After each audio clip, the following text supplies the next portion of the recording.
Hello dear guys, hope you are doing great. जैसा कि मैंने अपनी प्रीवियस वीडियोस में कुछ फिजिकल ट्रेंड्स की बात की, atomic size, ionisation energy, electron affinity, then we discussed about metallic and non metallic characters which exist in the product table. So today's topic is very interesting, very easy, लेकिन इसके लिए आपको कुछ rules and regulations को लेके चलना पड़ेगा। ये टॉपिक बज़ाहिर यूँ लगता है कि ये बिल्कुल एक शॉर्ट सा टॉपिक है, लेकिन इस शॉर्ट से टॉपिक के अंदर काफ़ी कुछ कम्प्लेक्सिटीज़ एग्जिस्ट करती हैं। सो मैं उम्मीद करता हूँ कि आज का लेक्चर आपके लिए बहुत ज़्यादा बेनिफिशियल रहेगा। So let us talk about the trends in oxidation state. This is lecture number 9, right. So ये ऑक्सीडेशन स्टेट सबसे पहले क्या होती है, हम इसको कैसे असाइन करते हैं, और वो कौन से ऐसे पैरामीटर्स हैं जिनके तहत हम ये डिसाइड कर सकते हैं कि किस एलिमेंट की ऑक्सीडेशन स्टेट प्लस में हो सकती है और किसकी ऑक्सीडेशन स्टेट माइनस में होगी। So let us go through first of all in the oxidation state. मैं ऑक्सीडेशन स्टेट को कैसे डिफाइन करता हूँ? A number assigned to an element. ये एक ऐसा नंबर है जो किसी भी एलिमेंट को असाइन किया जाता है आफ्टर अ केमिकल कम्बिनेशन या in a chemical combination which represents the number of electron gained और लॉस्ट। सपोज करें मैंने कहा NaCl is an ionic compound. Now this one is chemically combined. Sodium carries +1 charge and Cl carries -1 charge. अब ये जो charge की बात कर रहा हूं, जो अपेरेंट चार्ज है जो किसी भी एलिमेंट के ऊपर आ रहा है आफ्टर अ केमिकल कॉम्बिनेशन, इसको हम क्या कहेंगे? Oxidation state. इस केस में सोडियम की ऑक्सीडेशन स्टेट क्या है? +1। और अगली बात क्लोराइड की कितनी है? That is -1। So these are the oxidation states in this compound. तो ये कोई भी एक ऐसा चार्ज है, एक अपेरेंट चार्ज है जो किसी भी एलिमेंट के ऊपर अपीयर होता है आफ्टर अ केमिकल कॉम्बिनेशन। जो नेक्स्ट जो टॉक करूंगा वो बड़ी इंटरेस्टिंग है। वो बात ये है कि the elements, I am going to set some assumptions over here. For example, assumption, the elements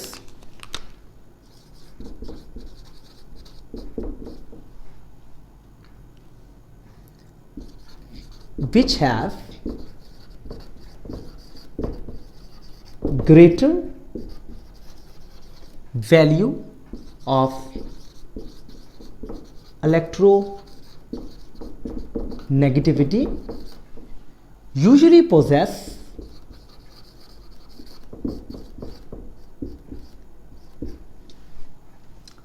a negative oxidation state.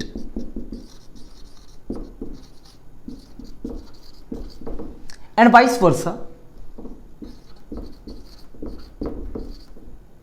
अक्सर हम लोग क्या करते हैं, अपना टाइम सेव करने के लिए क्या लिख देते हैं? Vice versa. Vice versa means ये जो स्टेटमेंट मैंने लिखी है ये बिल्कुल इसके उल्टा है, लाइक दैट। फॉर एग्जाम्पल, मैंने कहा कि ऐसी एलिमेंट्स जिनकी इलेक्ट्रोनेगेटिविटी की वैल्यू ज़्यादा होती है वो यूजुअली कौन से ऑक्सीडेशन स्टेट रखते हैं? माइनस की फॉर्म में। ये -1 हो सकता है, -2 हो सकता है, -3 हो सकता है, -4 हो सकता है, लाइक दैट।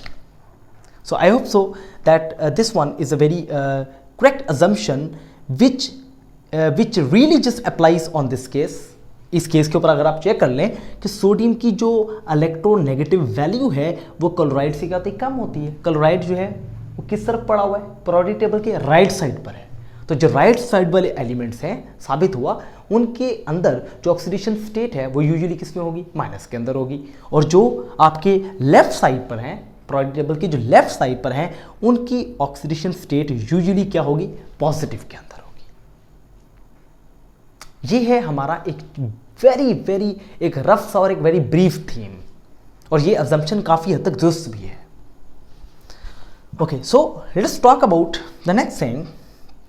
पहली assumption आई थिंक आपको समझ आ गई कि जैसे मैंने कहा कि जो एलिमेंट्स हैं जिनकी जो है इलेक्ट्रोनेगेटिविटी वैल्यू ज़्यादा होती है उनके ऊपर नेगेटिव ऑक्सीडेशन स्टेट होती है, उनका जो अपेरेंट चार्ज आएगा वो किस फॉर्म में आएगा, नेगेटिव के फॉर्म में आएगा। ये एक पैरामीटर है जो है वो ऑक्सीडेशन स्टेट को जज करने का। The next parameter is very interesting. एक चीज बड़ी ही काबिले गौर है, वो ये है अक्सर स्टूडेंट्स वैलेंसी और ऑक्सीडेशन स्टेट को एक ही ज़मरे के अंदर लेकर आते हैं, एक ही चीज़ को कंसिडर करते हैं। They consider the oxidation state and valency that are of the same thing, but no, oxidation और वैलेंसी दोनों डिफरेंट चीज़ें हैं। ये सेम भी हो सकती है और डिफरेंट भी हो सकती है। So oxidation state and the valency they both can be the different but can be the same as well. सो जरा हम देख लेते हैं how we can differentiate between the valency and the oxidation state. For example, if I just going to write down like what is a valency? Valency is in fact number of valence electrons. जो number of valence electrons होते हैं हम उनको valency का नाम देते हैं। For example, sodium is present in the alkali metals that is group 1A। तो मैंने कहा कि सोडियम की वैलेंसी क्या होगी? 1। क्यों? क्योंकि ये पहले ग्रुप से बिलोंग करते हैं। पहले ग्रुप का मतलब ये है कि इसकी वैलेंस शेल में एक इलेक्ट्रॉन मौजूद है, तो ये इसकी क्या होगी?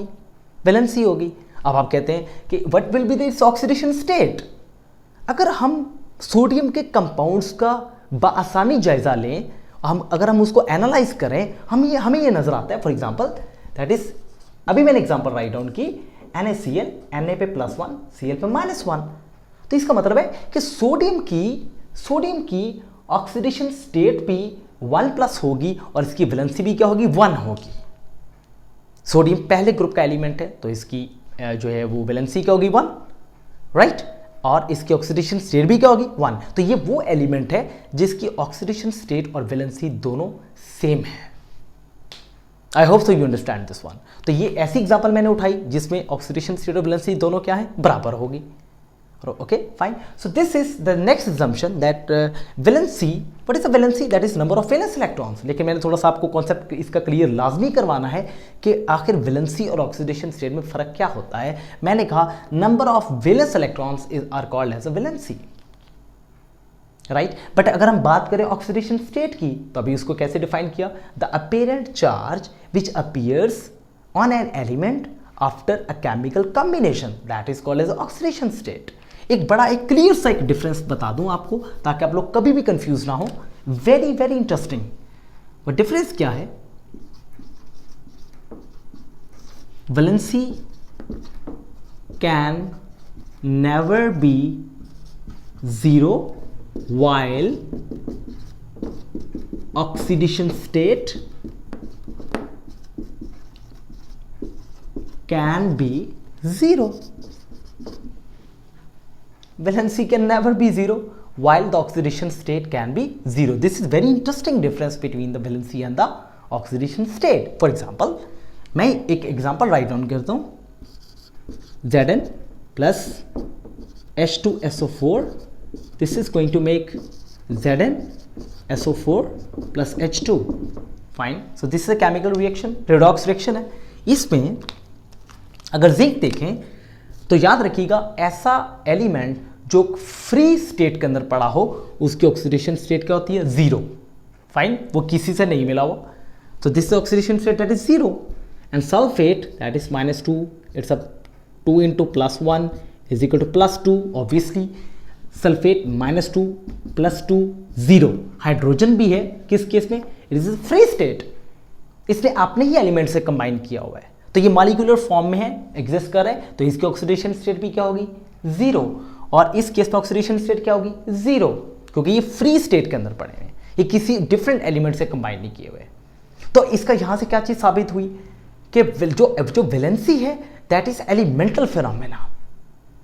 वैलेंसी क्या है? एक एलिमेंटल फिनोमेना है, लेकिन जो ऑक्सीडेशन स्टेट है हम उसमें किसी भी मॉलिक्यूल को या किसी भी एक ऐसे इंडिविजुअल एटम को जो है वो जिक्र नहीं कर सकते। क्यों? उसकी वजह ये कि जब तक वो किसी से कंबाइंड ना हो। लाइक फॉर एग्जांपल अगर मैं बात करूं zinc, this oxidation rate that is 0।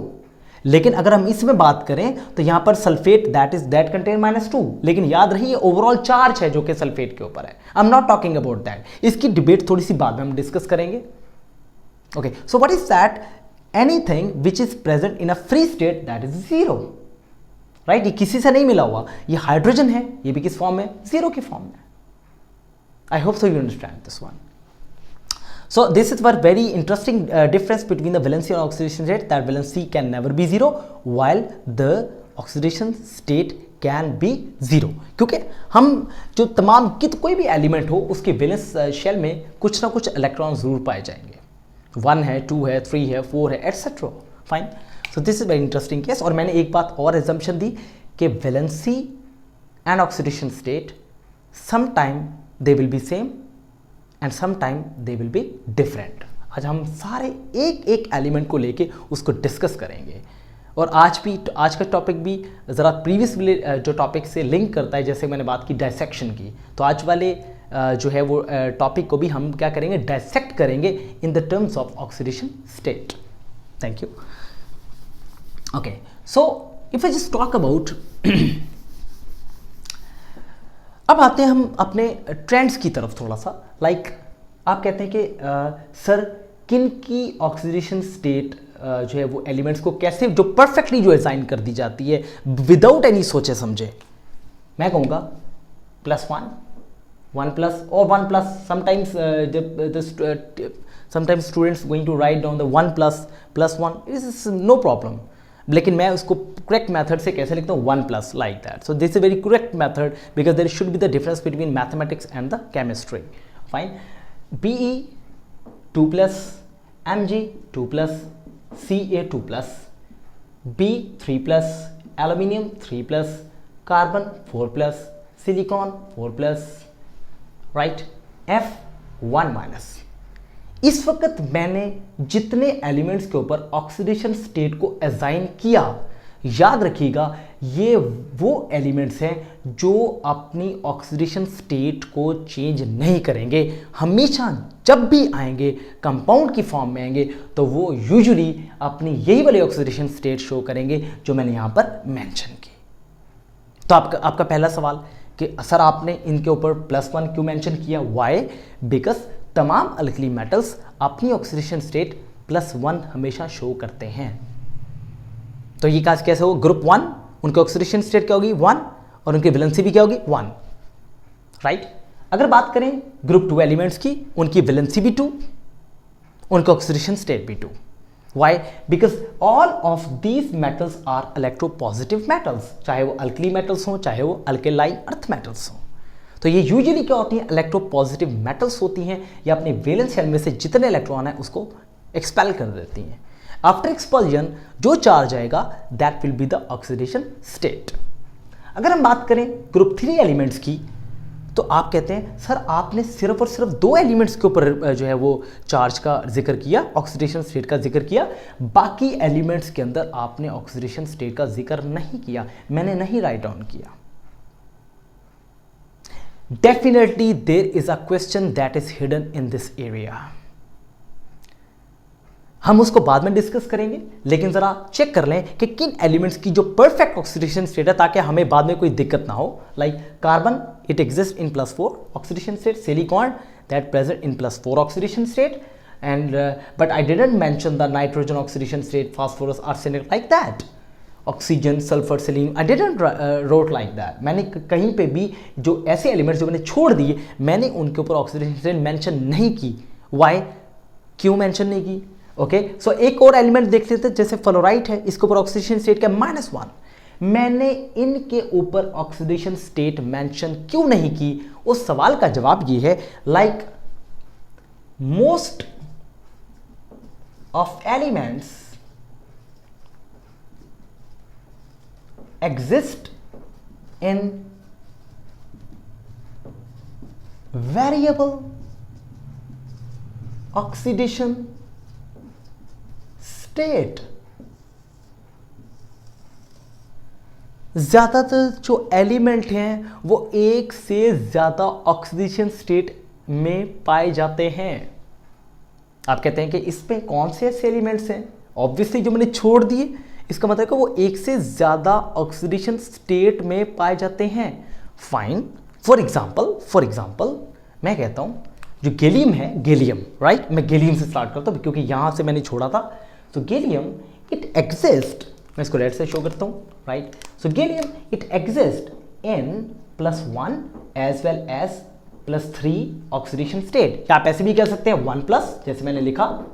ये आप लोग की आसानी के लिए मैं लिखता हूँ कि जैसे आपका दिल करते हैं वैसे लिखें आप लोग। इट इज़ अ 1+ और it is in the presence of 3+. तो gallium exists in the 2 oxidation state. Indium, once again, it is a 1+ and 3+. If I just out, this is thallium. Thallium exists in 1+ and 3+. Similarly, germanium, it exists in which oxidation state? It exists in 4+ oxidation state, जो कि उनकी normal group का जो oxidation state आ रही है वो +4 है, जो यूजुअली जो कॉमन है। लेकिन साथ beside this one exist in the form of 2+ as well. तो इनकी 2 ऑक्सीडेशन स्टेट होगी जर्मेनियम की।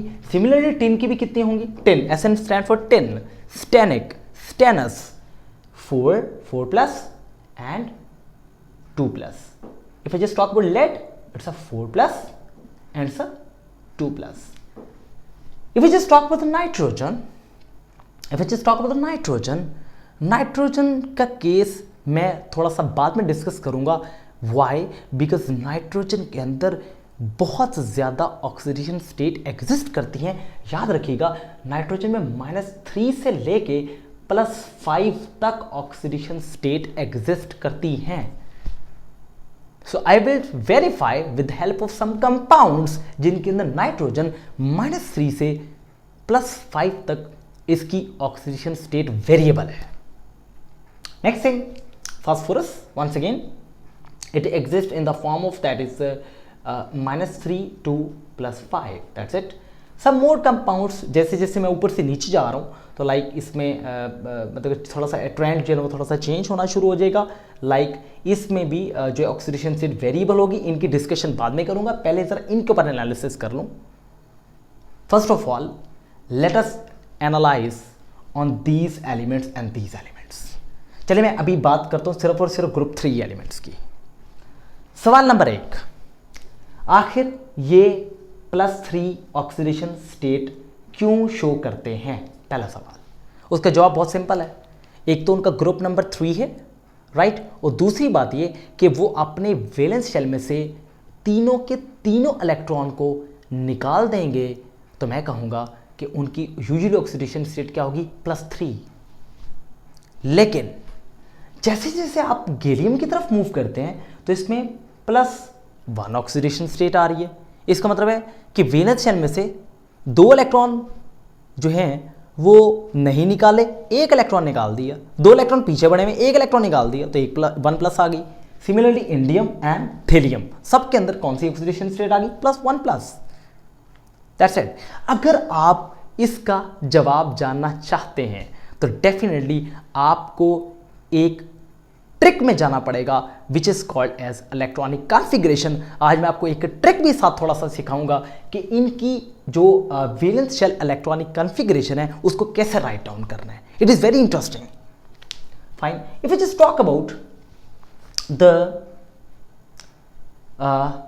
Electronic configuration for these elements, that is group 3A। 3A की इलेक्ट्रॉनिक जो जनरल इलेक्ट्रॉनिक कॉन्फ़िगरेशन होगी वो क्या होगी? That is NS2 NP1। once again NS2 NP1। N stands for 1 तो नहीं होगा, इट इज 2 से स्टार्ट होगा। वाई? बिकॉज हमारा जो पहला जो ये जो बोरॉन वाला एलिमेंट है this belongs to period 2। Period 2 का मतलब है कि दूसरे शेल में मौजूद है, राइट। और दूसरे शेल में 2 सब शेल्स होते हैं जिनको 2s और 2p का नाम दिया जाता है। आई hope so you understand this one. इसकी मजीद जो क्लैरिफिकेशन है मैं तब बताऊंगा जब मैं आपको क्वांटम नंबर्स का टॉपिक पढ़ाऊंगा। Very interesting, very delicious topic. You will really enjoy that one. Okay, so if you just talk about the electronic configuration for the group 3 elements, that is ns2 np1. Okay, fine. अगर मैं ये कहूँ कि अगर ये element, अगर जो boron है उसने अपना जो है वो +3 ऑक्सीडेशन स्टेट क्यों शो की, क्योंकि वो अपने ये सारे के सारे इलेक्ट्रॉन्स को क्या कर देता है, लूज कर देता है। तो बोरॉन की जो वैलेंस शेल इलेक्ट्रॉनिक कॉन्फ़िगरेशन क्या होगी, that is 2s2 and 2p1। तो बोरॉन क्या करता है, अगर ये अपने तीनों के तीनों इलेक्ट्रॉन को लूज कर दे, so boron will exist in the form of 3+, that's it. इसके पास और कोई भी जो है वो इलेक्ट्रॉन मौजूद नहीं है, या कोई भी मजीद ऑर्बिटल्स मौजूद नहीं है। बाकी जो ऑर्बिटल हैं, बाकी जो 2p के जो नेक्स्ट ऑर्बिटल वो खाली हैं, 2p, 2pz, हमें उससे कोई कंसर्न नहीं है, कोई लेना देना नहीं है, बिकॉज हम इलेक्ट्रॉन निकालने की बात कर रहे हैं। Fine. If you just talk about next element, this was for boron. If you just talk about the next one is aluminium. Aluminium की क्या होगी, जैसे कि मैंने आपको ट्रिक बताया, देखिएगा, अगर ये 2s 2p है तो ये क्या होगा 3s and 3p। Electron fix कर लें उसमें, इसमें 2, इसमें भी 2, इसमें 1, इसमें 1, सेम थिंग। तो वैलेंस शेल इलेक्ट्रॉनिक कॉन्फ़िगरेशन क्या होगी, सेम। नेक्स्ट वन, सो अगर आप तीनों इलेक्ट्रॉन इसके निकाल दें, so aluminium will exist in the form of 3+। Aluminium की ऑक्सीडेशन स्टेट क्या होगी, +3। अगर आप बात करें next one, that is gallium. Next one is indium, right. Next one is thallium. अगर मैं इन एलिमेंट्स की बात करूं तो ये देखिएगा, वेरी इंटरेस्टिंग ट्रिक। वो ट्रिक ही है, ये 2 2 2 3 3। Next one is 4s and 4p. It contains 2 electron and it contains 1 electron. Right guys? और नीचे वाले में क्या होगा, next one is 5s2 and 5p1. Next one is 6s2 6p1. Fine. आप कहते हैं सर आप इनके भी 3 इलेक्ट्रॉन इसको रिमूव करवा दें। ऑब्वियसली अगर ये 3 इलेक्ट्रॉन निकालेगा तो मैं ये कहूंगा इसको ऑक्सीडेशन स्टेट क्या आएगी, हीलियम +3। इसको ऑक्सीडेशन स्टेट क्या आएगी, दैट इज इंडियम 3+, राइट। और इसकी थेलियम की भी क्या आएगी, 3+। मैंने कहा कि इनकी ऑक्सीडेशन स्टेट भी क्या होगी, 3+ होगी। कब, जब ये अपने तीनों के तीनों वैलेंस इलेक्ट्रॉन्स को क्या कर देगा, लूज कर देगा। लेकिन हमारा यहाँ पर एक सवाल है, वो सवाल क्या है कि आखिर गैलियम, इंडियम एंड थेलियम ये अपने अंदर +1 ऑक्सीडेशन स्टेट के अंदर भी पाए जाते हैं, आखिर ऐसा क्यों है? इसका जवाब जानने के लिए आपको इलेक्ट्रॉनिक कॉन्फ़िगरेशन को थोड़ा सा एक्सटेंड करना पड़ेगा। Very easy to extend, very easy. ये देखें, लेट अस सी 1 2 3। तो ये तीसरा एलिमेंट है, तो मैं इसके अंदर क्या शामिल कर दूंगा, 3d ऑर्बिटल, जिसमें इलेक्ट्रॉन कितने होते हैं, 10। इसी तरह इंडियम में कितने होंगे, दैट इज 4d10। फाइन। सो इसमें कितने क्या हो गया, 3d10 फिर इसको मैंने शामिल किया, 4s2 4p1। इसमें तो अवेलेबल d ऑर्बिटल्स इसमें अवेलेबल ही नहीं होते एल्यूमिनियम में। d ऑर्बिटल्स कहां से शुरू होते हैं, गैलियम से। Next one is indium 4d10। अब यहां पर मैंने क्या लिखा, 5d10, लेकिन इस 5d10 के साथ साथ मैं क्या लिखूंगा, 4f14। तो थेलियम में आपके पास जो है वो d के साथ साथ f सबशेल या f ऑर्बिटल्स भी शामिल हैं। सबशेल्स 4 ही किस्म के होते हैं। एक कौन कौन सा होता है, एक होता है s, p, d and f। Fine. s की बात होगी, p की होगी। मैंने कहा कि गैलियम और इंडियम में कौन से जो है वो सबशेल्स या ऑर्बिटल्स शामिल होते हैं, s भी शामिल होता है, d भी शामिल होता है, इसमें s इसमें d। लेकिन थीलियम के अंदर f ऑर्बिटल भी शामिल होता है, जिसमें 14 इलेक्ट्रॉन्स के साथ ये फिल्ड होता है। और आपको पता है कि s के अंदर मैक्सिमम कितने इलेक्ट्रॉन आ सकते हैं, 2, p के अंदर 6, d के अंदर 10, f के अंदर 14। That's it. आप कहेंगे कि आपको इतनी ज्यादा एक्सप्लेनेशन की क्या जरूरत है? बेटा जब तक अगर आप इन एलिमेंट्स की जो है वो इलेक्ट्रॉनिक कॉन्फ़िगरेशन के ऊपर फोकस नहीं करेंगे, आपको कभी भी नहीं समझ आएगा कि why gallium exist in +1 oxidation state as well, indium 1 plus या 1+1 लिखूं या +1, आपकी आसानी के लिए जैसे आप लिखना चाहते हैं आपकी मर्जी है. And thallium it also usually exist in the form of +1. Fine, that's it. This okay fine. पहली बात तो ये कि अगर ये यहां पे तो समझ में आ गया कि ये तो 10 इलेक्ट्रॉन्स पड़े रहेंगे, ये भी पड़े रहेंगे, ये भी पड़े रहेंगे, ये भी पड़े रहेंगे, ये इलेक्ट्रॉन्स अपनी जगह पर स्टेबल रहेंगे, पड़े रहेंगे. तो मैंने कहा कि अगर ये तीनों इलेक्ट्रॉन निकल जाए तो +3, तीनों निकल जाए +3, तीनों निकल जाए +3. फाइन. लेकिन अगर इसमें से सिर्फ एक इलेक्ट्रॉन निकल जाए, एक इलेक्ट्रॉन निकल जाए, अब वो कौन सा इलेक्ट्रॉन आप लूज करना चाहते हैं इसमें? That is of the 4p1, that is 5p1, 6p1. अगर ये वाले इलेक्ट्रॉन इसमें से एक्सपेल करें तो मैं कहूंगा they usually exist in the form of +1. समझ आ गई आपको? आई hope so that you will just understand this one. Like this gallium +1, indium +1 and thallium +1. आपने कहा कि ये फिनोमेना यहाँ पे भी हो सकता था, बोरॉन में भी हो सकता था कि यहाँ से अगर आप इसको निकाल दें तो it will exist +1, right, this will exist +1. लेकिन यहाँ पर ऑक्सीडेशन स्टेट ना तो एल्यूमिनियम +1 में पाया जा सकता है, ना बोरॉन के ऐसा कोई कंपाउंड है जिसमें बोरॉन +1 में पाया जाएगा. तो वाई? अब यहां पर अब ये तो समझ में आ गया कि +3 कब होगा? जब तीनों के तीनों इलेक्ट्रॉन निकल जाएंगे. फिर आपको ये समझ आ गया कि 1+ कब होगा? जब एक इलेक्ट्रॉन p सबशेल में से या p ऑर्बिटल में से एक्सपेल हो जाएगा. तो पीछे से कौन से इलेक्ट्रॉन्स बचेंगे? 4s, 5s and 6s2. आखिर ऐसा क्यों होता है? इन्हीं एलिमेंट्स के अंदर ऐसा क्यों होता है? अगर आपने ये चीज़ अंडरस्टैंड करनी है, डेफिनेटली आपको एक छोटा सा एक टॉपिक पढ़ना पड़ेगा जिसको हम इनर्ट पेयर इफेक्ट का नाम देते हैं. Inert pair effect, very very interesting topic. What is the inert pair effect?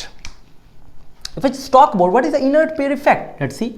ये तो समझ में आ गया आपको, इसमें हमारे पास कोई चेंज नहीं होगी. So I am just going to raise this one. What is the inert pair effect? असल में होता ये है कि अगर आप s वाले ऑर्बिटल्स को देखें, s वाले ऑर्बिटल्स को देखें, ये इलेक्ट्रॉन कब क्या बन गया? पेयर बन गया. The tendency of 4s, or sorry, you can write down ns electrons to remain unused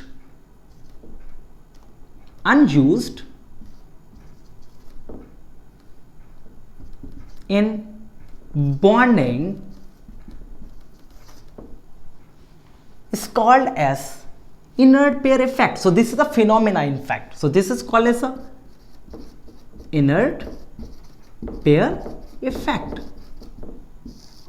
दोबारा सिंपल वर्डिंग में समझा देता हूं कि 4s, 5s या 6s, तो टोटल 4, 5, 6 क्या हो गया? ns हो गया, राइट. मैंने कहा कि अगर s के इलेक्ट्रॉन बॉन्डिंग में हिस्सा ना लें तो मैं ये कहूंगा, ऐसे फिनोमेना को क्या बोलूंगा? Inert pair effect. इनर्ट का मतलब है जो चीज किसी तरह रिएक्ट नहीं करती.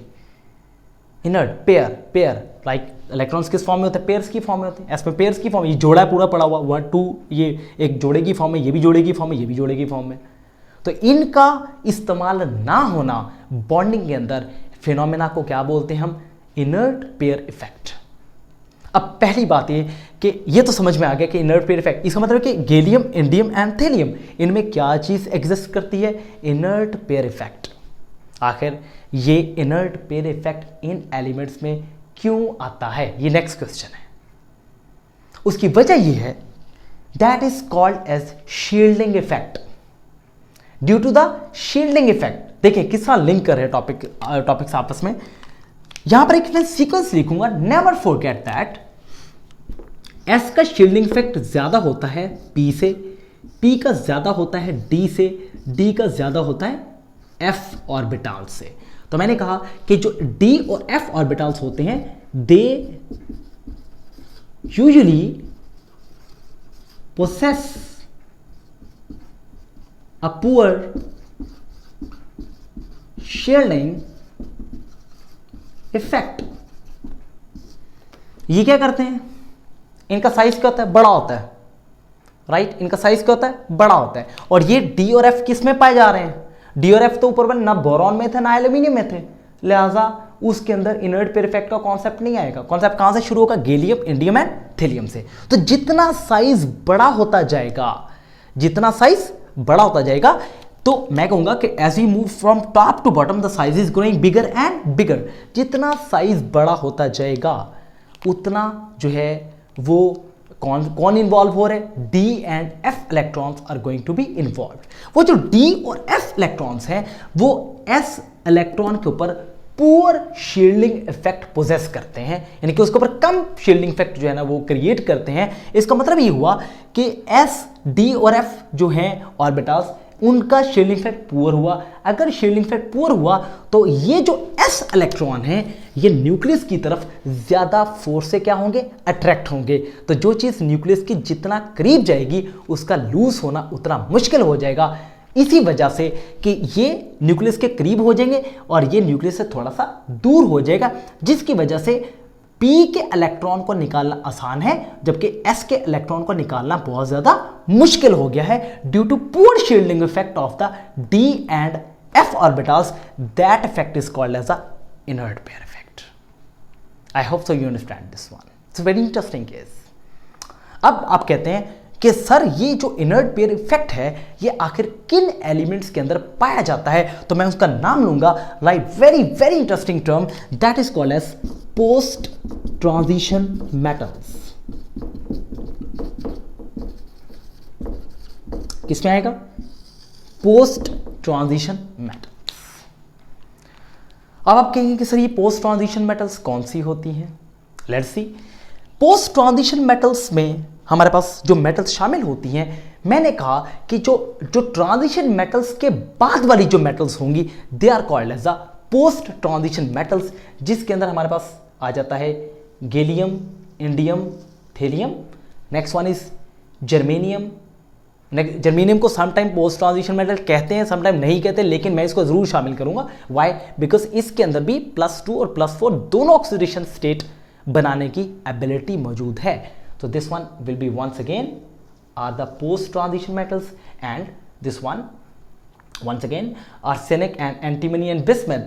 And if I just talk about antimony and bismuth, so I would like to say that antimony and bismuth they are also the post transition metals. कुछ साइंटिस्ट बाद में उन्होंने कहा कि ये जो टेलोरियम और पोलोनियम है ये भी पोस्ट ट्रांजिशन मेटल्स हैं, लेकिन यूजुअली हमारे पास 3 + 3 6, 6 और 2 8, ये है हमारे पास पोस्ट ट्रांजिशन मेटल्स।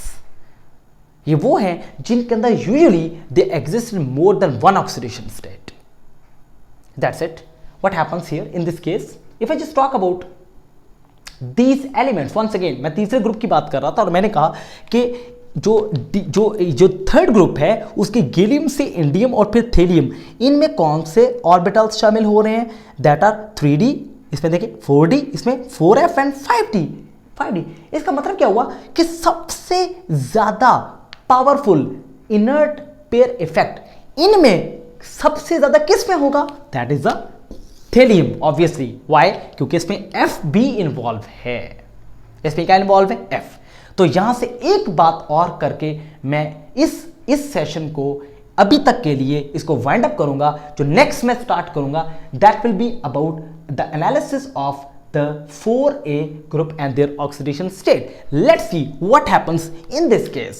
अगर इस केस की बात की जाए, मैं ये कहूं कि अगर आप स्टेबिलिटी की बात करें, अगर आप किसकी बात करें, स्टेबिलिटी की बात करें, तो जैसे जैसे टॉप टू बॉटम जाऊंगा तो इनर्ट पेयर इफेक्ट का जो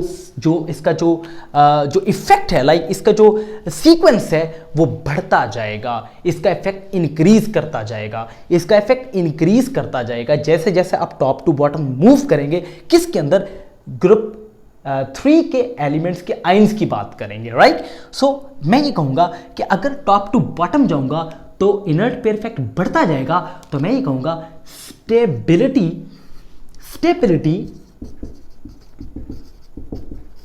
of 1+ oxidation state will also be increased। तो मैं कहूंगा कि उनकी stability in form of +1 oxidation state will also be increased. अब एक सीक्वेंस बताऊंगा आपको, very interesting, and that sequence is, if I just talk about the stability, तो मैं ये कहूंगा कि अगर हमने यहां पर 3 आयंस की बात करी, एक हमने किसकी बात की, हमने बात की गैलियम की, फिर हमने बात की इंडियम की, फिर हमने बात की थेलियम की। तो मैंने कहा कि gallium +1 and gallium +3, indium +1, indium +3, thallium +1 and thallium +3। लेकिन अगर मैं बात करूं थेलियम की, तो याद रखिएगा मैं कहूंगा thallium in form of +1 oxidation state is more stable as compare to the indium in the form of 1+, which is more stable as compared to the gallium that is 1+। अगर 1+ ऑक्सीडेशन स्टेट की बात की जाए, उसकी stability की बात की जाए, तो थीलियम +1 के अंदर जो है वो कंपाउंड्स इसके जो होते हैं वो बहुत ज़्यादा स्टेबल होते हैं। आई hope so you understand this one. Like कि अगर मैं बात करूँ थेलियम क्लोराइड की बात करूँ, THCl that is more stable. अगर मैं बात करूँ THCl थेलियम क्लोराइड, तो मैं ये कहूँगा कि sorry that is TLCl, this will be more better like that, TLCl। so this compound will be more stable as compared to TLCl3। why? in this case it exists in 1+ oxidation state, -1, this one is 3 into -1, chloride की अपनी oxidation rate fix रहेगी। ये क्या बन जाएगा 3 into -1 is equal to -3। इसको balance करने के लिए थेलियम पे क्या आएगा +3। साबित हुआ कि थेलियम के जो कंपाउंड 1+ वाले हैं वो ज्यादा स्टेबल होंगे एज कंपेयर टू थेलियम 3+ वाले कंपाउंड से। सो this is just because of that inert pair effect, क्योंकि थेलियम के अंदर जो इनर्ट पेयर इफेक्ट है वो इन बाकी तमाम मेटल के जो आयंस हैं उनसे सबसे ज्यादा ही डोमिनेंट होता है। यही वो वजह है कि ये एलिमेंट्स, एक मैंने शुरू में एजम्पशन दी कि usually most of the elements in the periodic table they exist in more than 1 oxidation state। तो मैंने उसके लिए वेरिएबल का टर्म यूज़ किया, तो साबित हुआ कि कुछ एलिमेंट्स ऐसे हैं जो डेफिनेटली एक से ज़्यादा ऑक्सीडेशन स्टेट में एग्जिस्ट करते हैं। और अगर उनका एग्जिस्ट करने में एक जो मेन वजह है, सिर्फ एक मेन वजह बता रहा हूँ, and that is called as the inert pair effect. I hope so you enjoyed the session 1 of this lecture। Please अगर आपको पसंद आए don't forget to like my channel and subscribe my channel। देखें dear students, ये जो channel है ये सिर्फ और सिर्फ उन लोगों के लिए है जो रियली इंटरेस्ट रखते हैं केमिस्ट्री के अंदर, और जो उन स्टूडेंट्स के लिए जो है वो इंस्टीट्यूट्स को जो है वो लाइक उनकी ड्यूज़ को अफोर्ड नहीं कर सकते। तो ये मैं चाहता हूँ कि ये लेक्चर है ये तमाम उन स्टूडेंट्स तक पहुँचे जो क्वालिटी एजुकेशन को अफोर्ड नहीं करते। Thank you very much guys, have a nice time.